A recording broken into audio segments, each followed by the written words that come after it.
And hello everyone.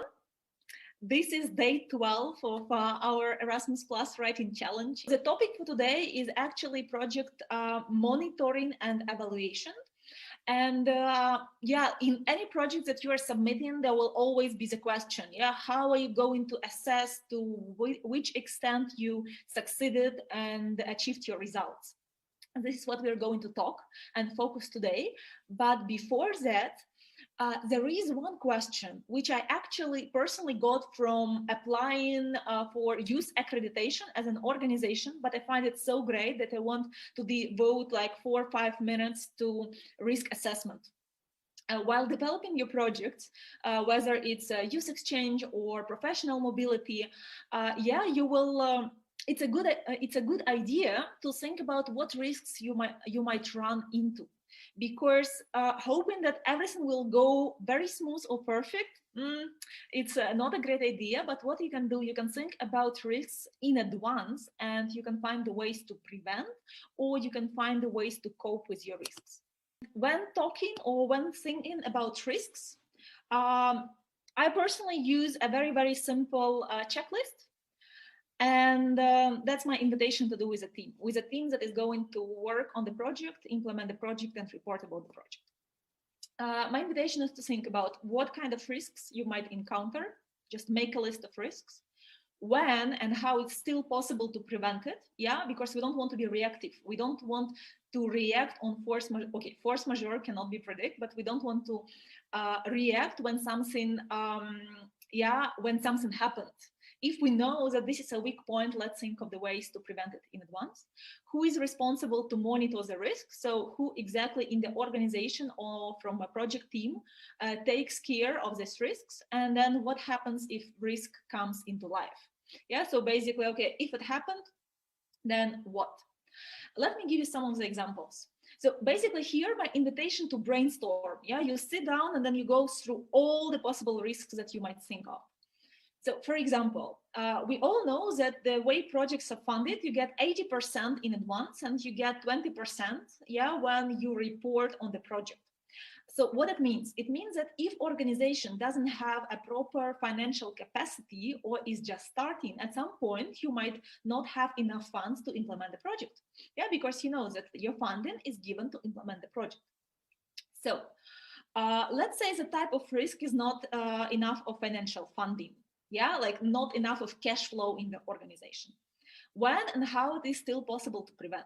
Yeah, I would say that if we're talking about a training course and we are going to invite trainers, or one of us is going to take the role of a trainer and another team member is going to take the role of facilitator. So these are two positions that are paid in the project. And then basically there is money that you can use for fees. And then basically when and how it's possible to prevent it. When developing a project and agreeing with the trainers and their participation, here it's possible to discuss that, hey guys, we will not have financial capacity to pay you right after the training course, but we can do it when the project is closed and we get our 20%. Yeah, so that this 20% is not frozen. So let me say it will happen 3 months after the project implementation. Is it okay with you? Yeah, and then you sign a contract and then you say, yes, this is okay. Who is responsible to monitor the risk? Yeah, so most probably in your team there will be a person who will deal with finances, with invoices, with all the contracts, for example, with the venue. Yeah, a person who will be an internal, let me say, accountant and deal with reimbursements of participants' travel and so on and so forth. And what happens if risk comes into life? So basically, yeah, like you see, okay, we don't have enough money now, but there is already the agreement, so this is fine. Or plan B, if, for example, you don't have enough of cash flow in the middle of the project, then you say, okay, we have 2 projects approved. So far the project, which is second, and it will happen only in 6 months, we can take part of the money from there and then we put money back. Yeah, or basically one of team members or the whole team is ready to invest a little bit of their own money in the project and afterwards to take this money back. So you got me? Like, this is one of the examples, and then there can be like a lot of situations. What I would for sure think is COVID. Yeah, so what happens if international mobility cannot be implemented. And here you might want to think about how to put it in online formats, how to adjust to online format, how to have this agreement from partners in advance, how to ask exceptional costs for vaccinations or for tests. Yeah, so these kind of risks should be thought in advance. Okay, that's just an exercise for you in the team. What is, let me say, like what is more important for the sake of application itself, because this is what you will be applying and questions related, is actually success criteria of your project. And the thing is that I saw two approaches. But at the same time, like I really differentiate these two approaches. When coming to these questions, I saw the approach when actually people are describing project monitoring, or where people describe tangible and intangible results. So I will cover very, very shortly two, and then basically you see for yourself which scenario you want to adopt, because it worked. Both options worked for us. Yeah, we had a situation when in the question about success of the project, yeah, it was more directed on monitoring and step by step, stage by stage, and also we were describing the results and how basically they were coherent with objectives. So if we adopt a project monitoring approach, then here is a question, yeah? So first of all, who will be monitoring project implementation? And then most probably it will be a project manager, and could be you want to have a legal representative doing so, depending on your organization, how big it is, are there any departments, and so on and so forth.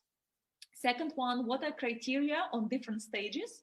And as you remember from also the guide, and Anna was explaining you before, that project implementation has 4 stages: idea development, preparation of the project, implementation of the project, and follow-up.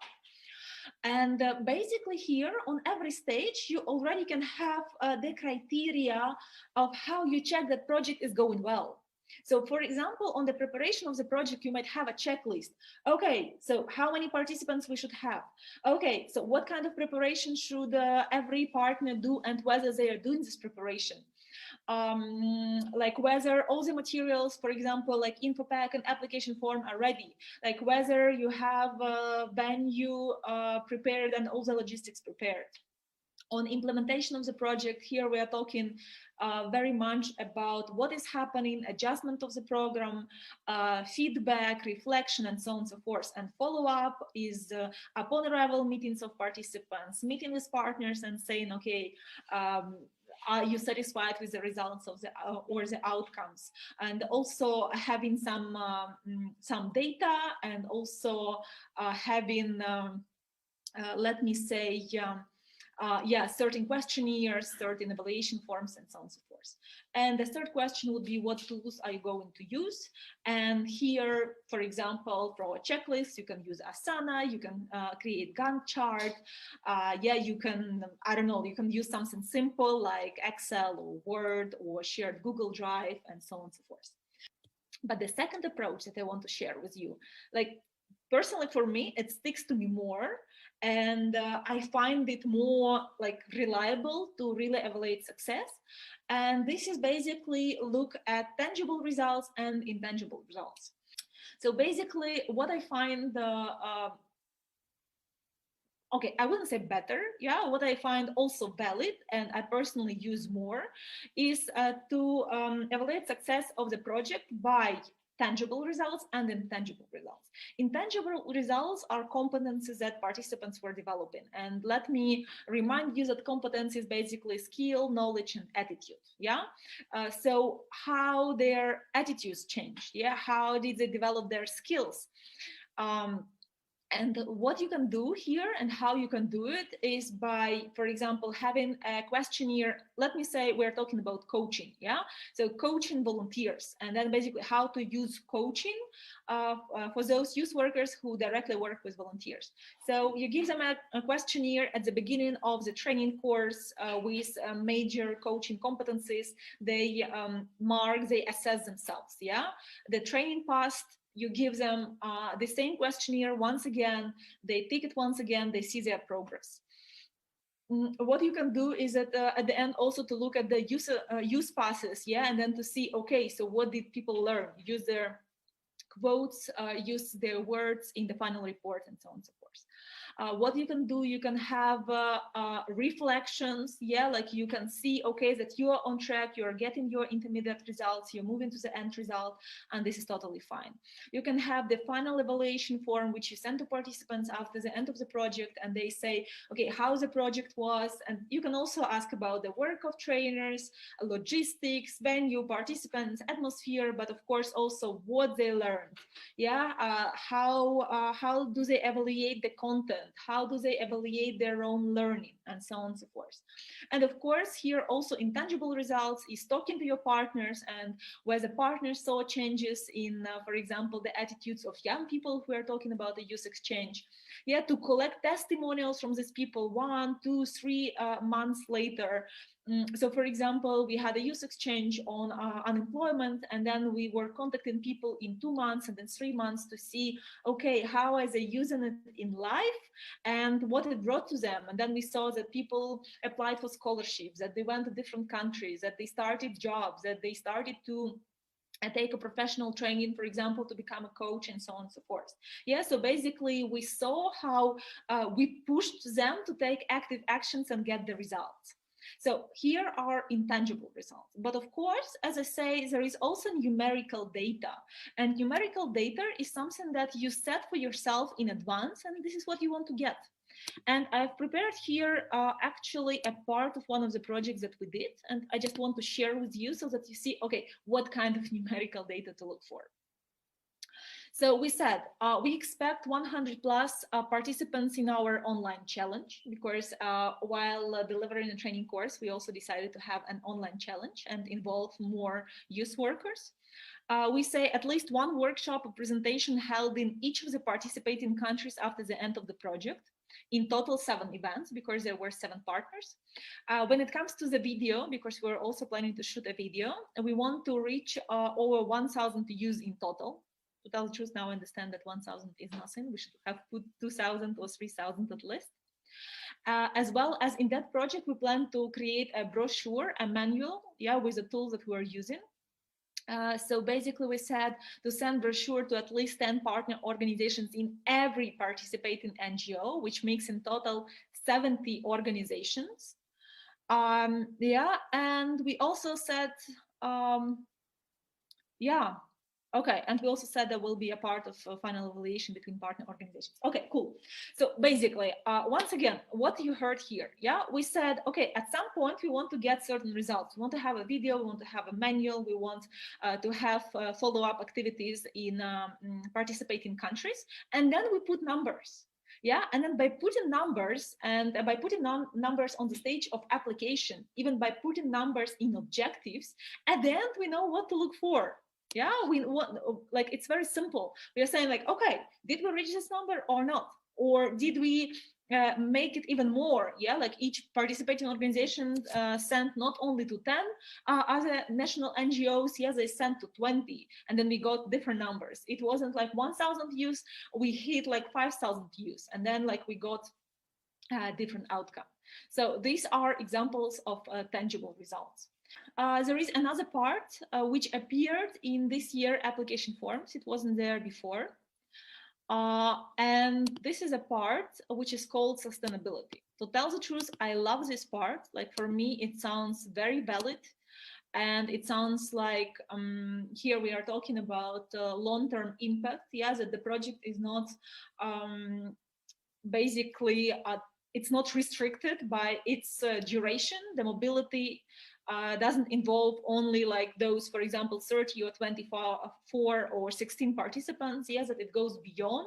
And then once the project is over, yeah, it still has the effect and the results are still shared. So basically, my invitation to you will be to start thinking already now about 2 questions. The first one is, what will you do to make sure that your project continues to have effects also after it ends? Yeah, that it wasn't just, okay, 7 days, 20 people. No. So how, you know, like what happens very often, especially like young people who come to youth exchange for the first time, and they're like, oh my God, youth exchange, it's amazing. We live together, we party, we have fun, we learn. And then they come home, they go back to their environment, and it all disappears. The fact it disappears because they don't know what to do with it. Yeah, it was there and it was cool. And some people, they get this addiction on traveling from one project to another project to get, you know, like this feeling, like this, like hypey feeling, yeah, to get the feelings like, wow, this is nice, and they want to stay yeah, in this environment. I don't just want to go back home and to my problems and so on and so forth. So for me, this is the question, okay, how to make sure that everything that was happening during a youth exchange or a training course, yeah, it will be implemented. I can give you here the example, and this is what we started to do some time ago with training courses. So the training course, let me say, lasts for 7 days, and this is intensive education of youth workers. But then we provide them support for the next 3 months. We say, okay, guys, you go back to your organizations. First of all, yeah, you commit that you start implementing it in your daily work. In the organization with target groups. And second, yeah, we will have a couple of calls, and then we are ready to provide you support. So if you encounter some difficulties, you start implementing, and then a lot of questions arise, we are here to support you. Yeah, but we also want to have some meetings, like in 1 month, in 2, in 3, to see where you are standing. And in this case, yeah, it's about, okay, yeah, the project is not restricted by 7 days. And second thing is, are you planning measures to make sure that the results produced are used and beneficial to others beyond the project's lifetime? Yeah, if yes, which ones? And then basically, what is it about? It's, okay, let me say we decided to shoot a short training course, online training course, or we decide to make a compilation of everything that was happening during a training course, and now we have some videos, we have some online course. Okay, so where are we going to like put it? How are we going to make sure that other people basically reach it? Yeah, how to make it useful also for other youth workers? So let me say, how I see it is that if we make a training course with Anna for young organizations, for baby NGOs, about Erasmus basics, yeah, and then we carry out for 7 or 8 days, what we will do for sure is that we will save all the materials, we'll record some parts, we give it to people to edit, to make it very useful and applicable, and then we put it online. And then through our community, we are going to promote this course. Yeah, it will be like free for organizations because it's funded by Erasmus. But then you people come into our community and we say, hey guys, we have a free training course for you. And this is a cool training course. And we carried it out and it's already there. And basically they go and they can also learn. You got me? In this case, we will impact many more organizations, not only those, for example, 5, 7, 8 organizations that were present during training course. So my invitation for you is to think long-term, yeah, in the long run, and also like wider. So how can you reach more people? How can you make it accessible to more people? Yeah, how are you going to encourage other groups? So for example, other migrants that you start working with, or if you are talking about young people, yeah, and your group is, for example, young people from rural areas, and you carried out a youth exchange on increasing employability for young people from rural areas, or from, for example, islands or remote areas. Yeah, and then you created some brochure, you created some videos, or you created some challenge and so on and so forth. And then imagine like you're back in your countries and your organization keeps working with these people, and there are more and more people around. And then you tell them, hey guys, actually, we already have these cool tools, we already have this cool course. Yeah, just go there. Or it could be that you will be using this mini course in your local events. You will take part of the course and you will repeat local events. You got me? So think in this direction. Think how you can bring more to your target groups and to organizations.